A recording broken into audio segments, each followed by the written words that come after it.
Hello again, everyone. Dr. Dan Bachman here, and it has been about a little bit over 2 weeks since we talked last, and a lot has happened. A lot of great things have happened. Man, where to start? Okay, so let me just give you an update. So, just as a recap, as you recall, about 2 weeks ago, I've been in this trial for just over a month now. This first stage trial. We're trying out a new medication. It is an immunotherapy. Immunotherapy, again, is targeted chemo. So it's not just poison that you drink and you hope it kills the cancer before you. I know I keep saying this over and over, but that's how I like to describe it.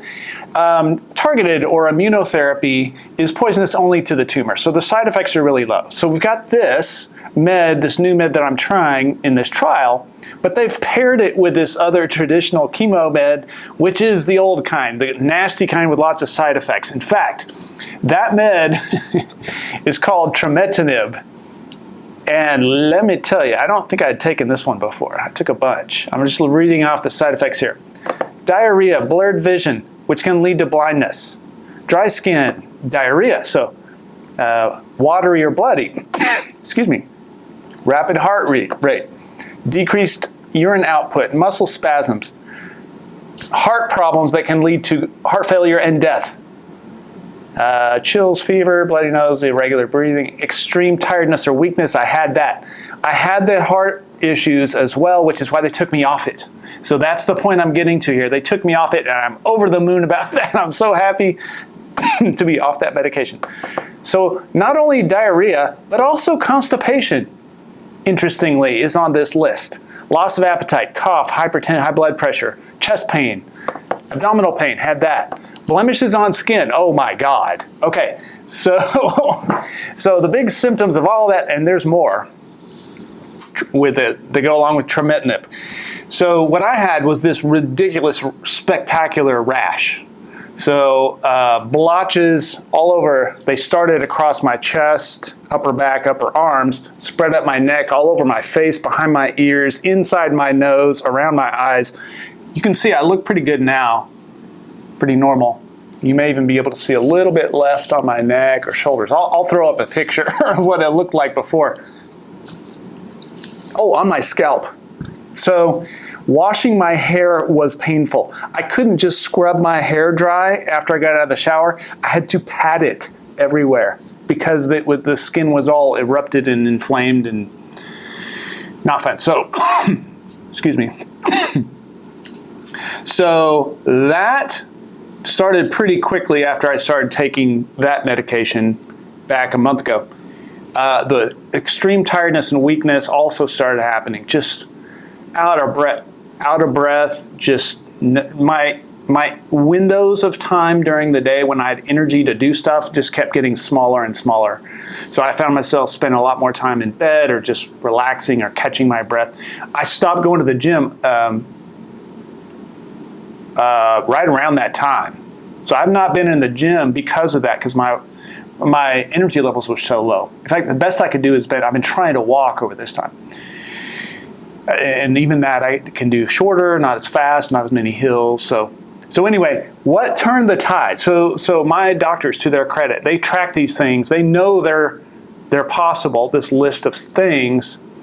Again, this is not from the experimental med. This is from, they just paired it with another med to see, hey, do they work better together, better separately? So I'm just a guinea pig for that. So they've been tracking my symptoms for this whole time, and I got another heart scan. It's called a MUGA scan, M-U-G-A. Never heard of it until I got 2 of them. I said, oh, your heart ejection fraction is dropping. So your heart function's dropping. Basically, it just means your left ventricle isn't pushing as much blood as it used to. So no wonder I have no energy, because I'm not getting the blood where it needs to go in time. So, of course, I don't want heart issues. I don't want to have a heart attack. Also, I started getting blurred vision. Now, I wear reader glasses just for, like, I can't, I'm seeing, I mean, the camera right now is about 3 feet away, 4 feet away. I see myself in it, but I'm blurry when I wear my glasses. Crystal clear when I don't. So I only need them for looking at like pill bottles and stuff. Well, that started changing too when I started taking this med. I started noticing when I look at I never needed these with my computer, but now I need it with my computer. So I mentioned that to my doctor. No fever or chills, did get the dry mouth. Oh yeah, constipation. So before all this, when you don't have a rectum, the issue is not constipation. The issue is too many trips because you don't have a holding area, so everything just goes through. And that gets better over time, and it was since my surgery a year and a half ago, where they took that out. So I went from having around 15, 20 trips a day to 0 when I started this med. 0. So I was right back in that same situation that I was in the hospital when nothing was going into my ostomy bag where I couldn't eat for 2 months. So I was in that same boat. And for the first couple weeks probably of being on this trial, and I was using everything, enemas and suppositories and laxatives and hydrating and fiber and everything I could think of. So finally they took me off of this 6 days ago. So I've been off this med for 6 days and loving it because all these things are starting to reverse. Obviously my rash is better, my skin's looking better. You can't see, but it's really dry and there's still like residual like stuff from all the little rashy lesions, whatever they were. That's going away. Energy levels coming back. Sleep's better. Energy better. Let's see, vision better. Everything's better. So all the things I just listed have all been improving. So I'm super grateful for that. I have a long list of things I'm grateful for today, by the way. Long list. So that's where I am treatment-wise. Biopsy. So biopsy did not happen. That was supposed to happen like 5 days ago or something. So as part of this trial, they said it's mandatory that you get a tumor biopsy. That means they pick one of your tumors, whichever one looks best. They stick a device in you when you're out, take some bites out of it, and then test them and see, I guess, level of cancer in the tumor. I don't know what they're looking for, but anyway, that was part of it. That's the thing I did not, that thing is one of the things I did not want to get, because anytime you cut a tumor, it's now open and can bleed little tumor seeds that may go elsewhere. So it's always a risk when you're doing a biopsy is that of a solid tumor that, hey, maybe this is going to make it spread. But they use it also to, gauge effectiveness of medication, I guess. Maybe see if some of those cells are dying. I'm not sure. For whatever reason, she never actually told me. They just changed my schedule. I have an extensive schedule with many, many visits booked out for this trial. And she gave me an update of the schedule that did not have a biopsy on it. I haven't had a chance to ask her exactly why. I think she was worried that my health wasn't good enough, because I had also had, a couple of weeks ago, I'd also had low, I was not great in general. The bloating, couldn't eat. I was going a day or two without eating. I was losing weight. Things weren't looking good or feeling good. Now much better. But I think she was just worried about my health maybe, my general health, like, hey, maybe this is not the right time to do it. I don't know if they're going to do it later. So anyway, but I'm super glad. That's another thing I'm grateful for. No biopsy. I would have had to drive to San Antonio, which is like, it's probably almost a full day spent on that, between a couple hour drive there and prep and then the procedure, and they observe you and then drive back. So, and the risk, right? So I'm super grateful for that. Also, I have just an embarrassment of family riches here. So I have, mom's here staying with me. Dad's coming very soon, next couple of days. My brother Mark and his whole family. So his Mark and his wife Molly, their daughter Zoe and Eva are coming to stay for a while through Christmas. And let's see. Oh, my friend Dave from Tyler, my oldest and best friend forever. We knew each other freshman, sophomore in high school. So he's the only guy I stay in touch with from high school in East Texas. So he's coming down. He's going to be staying here, and we'll hang out some. So I'm super, super glad, excited to see all these people. these wonderful people that I love and who have just been so generous and helpful for me through this. Let's see what else. It's Austin, Texas. We're in the Central Texas Hill Country. It's gorgeous. This is one of my favorite times of the year. In the 60s during the day, maybe 30s or 40s at night. Beautiful sunny day. I'll see if I can throw a picture up and show you what sunrise looked like today. Just gorgeous. And I have at the back of our apartment, we just have this hillside of trees of all different colors, and the sun casting a shadow hitting the ridge line there, and just the icy blue sky above it. Just amazing. Just gorgeous. Great time of year here. Feels good. Feels good to be alive. I've had a lot of great conversations with friends and family, and I just feel good. So I think I mentioned my low back pain self-treatment course. This is, again, I don't want to focus too much on this, but of things I'm grateful for, it is on that list. So I've already started getting reports back from people who are taking the course, and they're already seeing results. They haven't even finished the course yet, and they're already saying, this is making a difference for my back. So that's something, to me, that is kind of an outsized, I don't know if you call it a win, or just makes me feel good, because this is something I've been working on for my entire career, putting together, making it as simple and easy to follow as it is in this course. And it's the first time any course like this exists. So I'm super glad to hear it's working for people. So also, if you yourself have back pain, or you know someone who does, there is an option to gift this. This is a way to give someone a gift of getting rid of their back pain or getting their life back, because very often that low back pain just subtracts from your life. So that is an option. I'll put a link at the bottom of this. So that's a great thing. What else? I've been listening to great music, Christmas music, and I just was listening to some traditional French carols. I don't know. I never really during most of my life, I never really appreciated classical music, but I started listening to it exclusively. Well, not exclusively, but in the car exclusively, as opposed to the news. I do not listen to the news at all anymore as part of my stress reduction program that I started 2 years ago.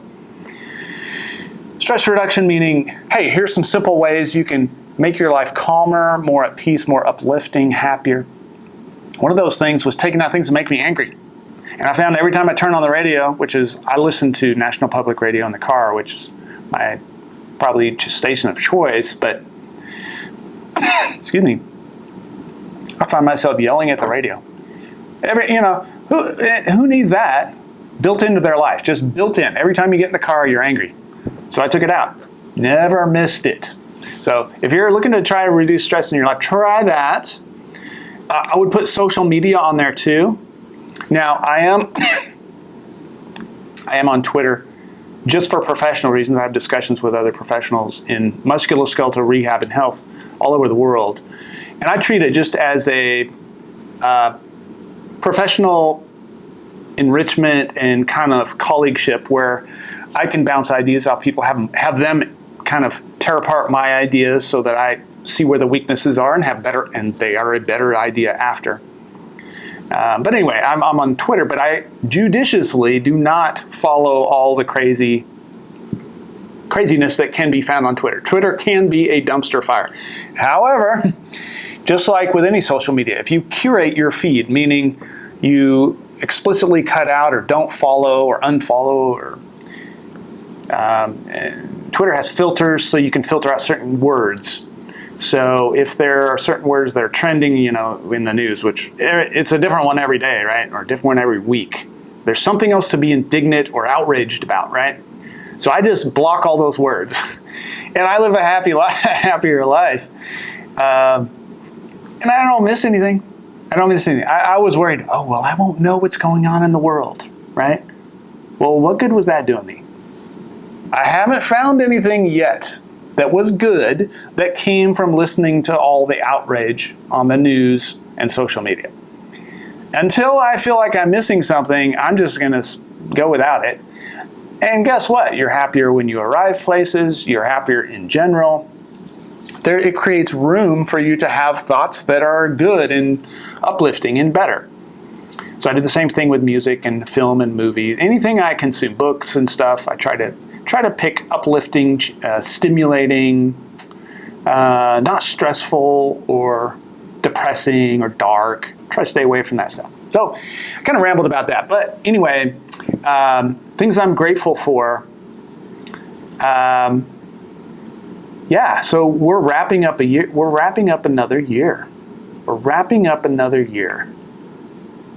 And for me now, I was diagnosed beginning of 2021. So really, we're not that far away. It's almost been 3 years, which is crazy to think about. 3 years. And boy, I'm glad I'm at the 3 year mark and not the 2 or the 1 year. I'll tell you that, because all the kind of, well, I don't want to say it. I don't know this. It feels like all the sucky stuff was in the beginning. You know, the rough chemo and and all the surgeries and the extra time and not missed work, all that stuff. I'm hoping is behind me. Which is not to say, you know, that something might come up and, oh, I need another surgery or whatever. And of course, my health, my health is definitely improving. Way better this December than last December. Way better. So I'll take that. That's what you call a trend. So if you compare now to a year ago and you can say, oh, now is better, some improvement has happened over the break. And as long as you can string together a bunch of years like that, oh, this year's a little better than last. I'm here this year. I'm here next year. So that feels like progress. It is progress. It is progress. So I don't know. Other than just kind of getting more into my own head and in my downtime and thinking about things, and I feel like as time goes by, I just kind of work through these ideas. Some of you, a bunch of you, would ask so many questions. All of you, I'm grateful for all of you. Let me just say that, and that's not last but not least at all. You've been just this massive, unexpected, warm blanket around me throughout this whole process. I never expected, and still can't wrap my mind around how just open and giving and loving all of you are, and your heartfelt comments and wishes, well wishes, and your prayers and your recommendations and everything. It's just massive. It just feels like so much goodness that I would have never ever imagined was even possible. So thank you. My Christmas wish, whether you celebrate or not, or if you celebrate another holiday, my holiday wish, my end of year wish is that you have a fresh, brand new year starting ahead where you can see the path clearly, where you can improve things about yourself or be happier. Just be happier. I want you to be I want all of us to be happier and see the beauty that this life is. It's wondrous. Sorry. It's every day, every morning is the best day that there has ever been. And the past it's not even a real thing. You can't hold it. You can't touch it. The past is gone. And of course, what I said 5 minutes ago is the past, So really, we have this ongoing instant in time that we're living in as we go through life. The future is a big question mark. We don't know what's next. I don't know what's going to happen in 2 seconds from now. But we do have this little glorious, golden, moving second that we're in all the time as time is going by. I know it may sound woo to you, but for me, I'm just like kind of enraptured by how just magical it is. I feel like a kid again. I feel like a kid again because kids get it, right? Kids, you're 3 years. I mean, for years when we're young, we're toddlers and infants, and then we grow. We're 6, 7 years old, 8 years old. But I mean, for a decade, our first 10 years of life, every day we may have a first. Something that has never happened to us before, we've never experienced before, we've never seen. The first time you see a dog, the first time you have pizza, or whatever the thing is, the first time you smell bougainvillea, the flower, or it's just an endless list of firsts every day. And that's what kids, you can see they're just giddy with excitement. They're bounding with energy. And that's what life feels like to me. It's what it feels like to me now. I want that for all of you. I want that for all of you. I don't know how to unlock that. I don't know how it was unlocked for me. But I want it for you. I want you to taste that. None of us know the future. And I know, it depends on your beliefs, what we think may happen. But in reality, we don't know. No one's ever come back from the other side and told us what's over there, right? But what we do know is that we have this little window of being here on earth. Maybe we come back. Maybe we don't. Maybe we go to a different place. That's all possible. That's all possible. But we do know we have this glowing golden window of time where we get to experience everything, and it's just miraculous and brimming with possibility. And I want you to have that too, somehow. So I don't know how to get you there or tell you how to get there. I don't know how I got there, but just know it's there. It is findable. So keep looking, I guess is what I would say. It's findable. Keep looking. Big shout out to my brother's friend, my brother Mark. I can't remember his friend's name, who sent me these shirts. I love these shirts. So first of all, it's a cool, stylish shirt. It fits me great. It's kind of athletic cut. It's a hoodie. It's a hoodie long sleeve tee, which is like perfect. I'll get a ton of use out of this. So I'm wearing the hell out of these things. But shout out to my brother's friend. I apologize, I can't remember your name. Mark told me, I'm sure. But that's another thing I'm thankful for. So anyway, my Christmas wishes to all of you. I hope you have a glorious, lovely, peaceful opportunity to reflect and be with people around you. Share friendship. Share. I think it's sharing. I think it's just not being isolated and caring about the person next to you. Just let yourself care. It's in all of us. Be curious about them.